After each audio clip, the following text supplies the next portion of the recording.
Good morning বন্ধুরা, welcome to my channel. আশা করি সবাই ভালো আছো, আমিও মোটামুটি ভালো আছি। তো আজকে ব্লগটা পেছন থেকে ব্যাক ক্যামেরা থেকে শুরু করছি। তো ঘুম থেকে ওটা ব্লগটা স্টার্ট করছি, সারাদিন কী কী করছি কী কী না সবটাই তোমাদের সঙ্গে শেয়ার করব। আসলে কথা কী বলো তো, আমি একদম বোর হয়ে গেছি আমার লাইফ থেকে, একদম টোটালি এতটা বোর হয়েছি যে কী করব কী না কিছু বুঝতে পারছি না। রোজ রোজ সকাল থেকে উঠে একই রকম কাজকর্ম, সেটা করতে করতে আর ভালো লাগে না। সকাল সকাল ঘুমের থেকে উঠো, রান্না করো, বাড়া করো, সেটা করো, ওটা করো, তো নিজের দিকে খেয়াল রাখার সময়ই পাই না। আর সত্যি কথা বলতে কি, যে জীবনে যে একটা কিছু একটা করার যে এম থাকে, সেটা করার অনেক দিন ধরে চেষ্টা করছি। সেটা ছোটোবেলা থেকেই চেষ্টা করা হচ্ছে, বাট সাকসেস পাওয়া হচ্ছে না। তো সেটা নিয়ে মনের মধ্যে অনেকটা দুঃখ জমে জমে এখন পাহাড় হয়ে গেছে। তো জীবনে আদৌ কি কিছু করতে পারবো, সেটা নিয়ে অনেকটা চিন্তা ভাবনা থাকি। কারণটা হচ্ছে অনেকেই অনেক কথা বলে যে ওটা করেছিস, ওটা করছিস, কোনো কিছুতে সাকসেস পাচ্ছিস না। তো সেটা শুনে শুনে না মনটা অনেকটা খারাপ হয়ে যায় প্রায় সময়। তখন সময় ভাবি যে সত্যিই কি কথাগুলি ঠিক, যে আমি কি আদৌ কিছু করতে পারিনি আজ পর্যন্ত, নাকি এমনিতে আমার যে মনের যে ভাবনাগুলি সেগুলি দুঃখ দেওয়ার জন্য কথাগুলি বলা হয়। তো জানি না আদৌ কী করতে পারবো কি না, কিন্তু সে সব করার তো একটা বয়স থাকা দরকার, তাই না? তো বয়স তো অনেকটি পেরিয়ে গেছে, ছেলে বড় হয়ে গেছে, সংসার জীবন হয়ে গেছে 19 বছর। তো জানি না কতটুকু করতে পারবো কি না, আদৌ কি পারবো, নাকি এভাবেই চলে যেতে হবে উপর। তো ছোটোবেলা থেকেই অনেকটা কষ্ট করে বড় হয়েছি, তো তার জন্য জানি অভাব জিনিসটা কী। তো অভাবের মধ্যে থেকেই বড় হয়েছি, বাবাকে হারিয়েছি, মা আছে, ভাই আছে। তো যাই হোক, ওদের অবস্থা হয়তো একটা ভালো নেই ছোটোবেলা থেকেই, এখন পর্যন্ত আরও নেই। তো সেটা ভেবে ভেবে ভাবি যে আমি যতটুকু আছি মনে হচ্ছে যে ওদের থেকে কিছু একটা তো ভালো আছি। তো যাই হোক, কিছু একটা ভালো থাকা আর কিছু একটা ভালো পাওয়ার মধ্যে অনেকটাই তফাৎ আছে। আমি যেটা পেয়েছি বা আমি যেটা করেছি, সেটা কি আমার ছেলে বা আমার হাজব্যান্ড বা সেটা কি প্রাপ্য কিনা সেটা জানি না আমি। কিন্তু আমরা যেভাবে মানে আমাদের সময়ে যেভাবে আমরা স্ট্রাগল করে, আমাদের বলতে কি শুধু আমার কথা বলছি আমি, আমি যেভাবে আমার সমবয়সী আরও আছে, আমার ভাই বোন, পাড়া প্রতিবেশী অনেকেই আছে, কিন্তু আমার মতো মনে হচ্ছে না কেউ ছোটোবেলা থেকে এতটা কষ্ট করে বড় হয়েছে। তা এখনও যাও করা হচ্ছে, তাও এখনও মানে করছি, সেটা নিয়ে বলছি। যে সত্যি কথা বলতে যে বলতে পারো খাওয়ার অভাব নাকি থাকার অভাব, সেগুলি কিছুই না। একটা জীবনে একটা কিছু পাওয়ার একটা ইচ্ছে থাকা দরকার, সবার একটা স্বপ্ন থাকা দরকার, যে জীবন আমি এটা করব ওটা করব। তো সেটা অনেকেই চেষ্টা করেছি, বাট করতে পারি না। তো ছোটোবেলা থেকেই ধরো না ইনকামটা শুরু করে দিয়েছিলাম ছোটোবেলা থেকেই। যখন পড়াশোনা করি তখন থেকে ইনকামটা শুরু করা হয়ে গেছিলো আমার, বাবা মার হাত ধরে।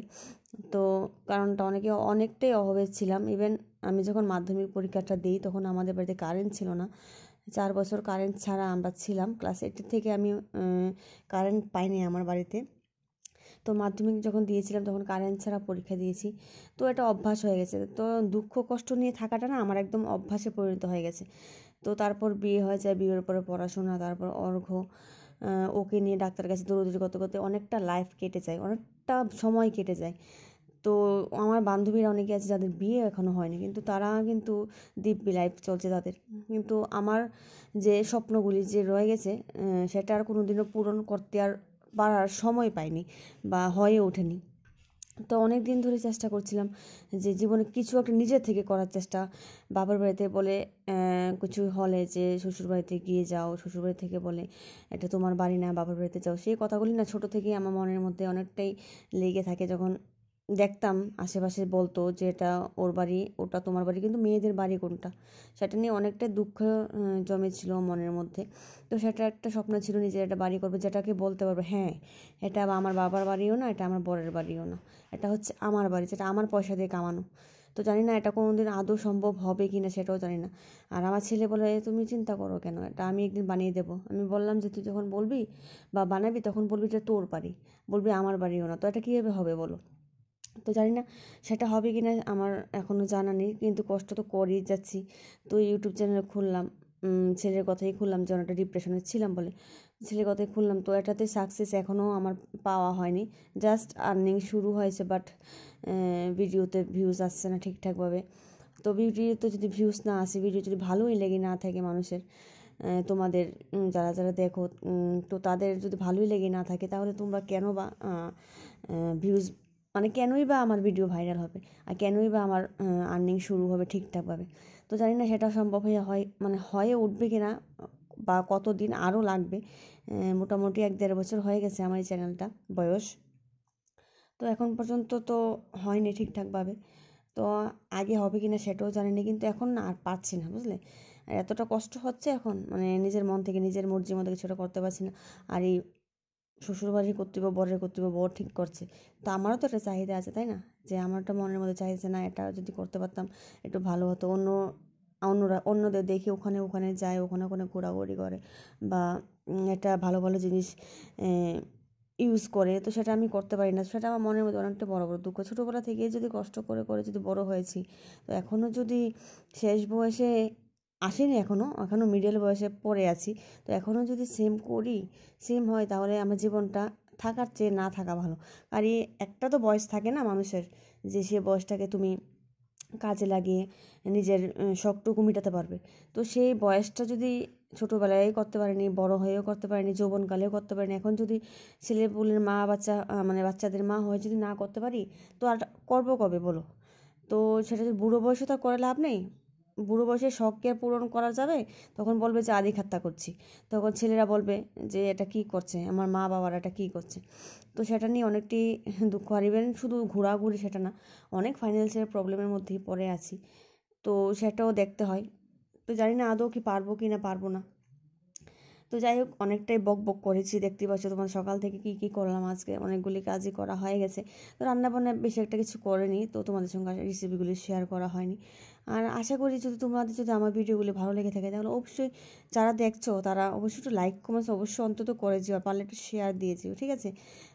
জানি না ইউটিউব চ্যানেল কতদিন চালাবো কি না, কিন্তু সবাই দেখছি ভালো ভালো ভিডিও বানায়, কিন্তু আমার ভালো একটা ক্যামেরাও নেই যে ভালো একটা ভিডিও বানাবো।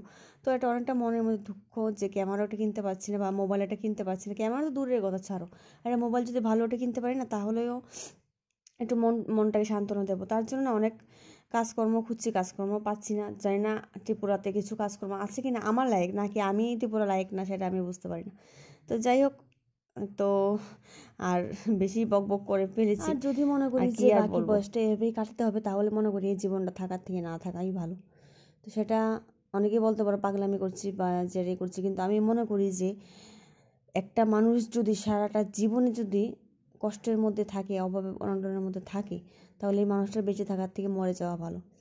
সেটা আমার ক্ষেত্রে বলছি, কারণ আমার আশেপাশে যারা আছে সবাই ঠিকঠাকভাবে আছে, একমাত্র আমারই মনে হচ্ছে ঠিকঠাকভাবে নেই।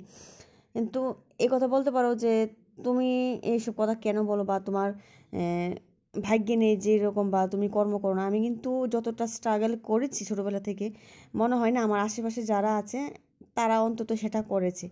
এত ছোটোবেলা থেকে ইনকাম কোনো মেয়ে ছেলে করেনি নিজের বাবার বাড়ি থেকে। তো আমিও করেছি, আমার ভাইও করেছে। তো আমার ভাইও ছোটো ছিল, কিন্তু মানে এত অভাব অনটনের মধ্যে ছিলাম না, মানে তোমাদের বলে বোঝাতে পারবো না। কারেন্ট নিয়ে বুঝতে পারছো, 4 বছর 5 বছর সবার বাড়িতে কারেন্ট নেই, ঠান্ডার মধ্যে গরমের মধ্যে এভাবে কষ্ট করে আমরা কাটিয়েছি দিনগুলি। আমার মাকেও হ্যাটস অফ, মাও আমার জীবনে অনেক কষ্ট করেছে, এখনও করছে। এখনও মানে ও যে একটু আমার মা যে একটু পাবে শান্তি, বা একটু অভাব থেকে একটু দূরে কাটাবো, মানে ওকে একটু ওনাকে একটু খুশির মুখ দেখাবো, সেটাও সম্ভব হয়নি। তো যাই হোক, বেশি বক বক করে নিয়েছি। যদি ভালো লাগলে অবশ্যই ভিডিওটা লাইক কমেন্ট শেয়ার করে দিও।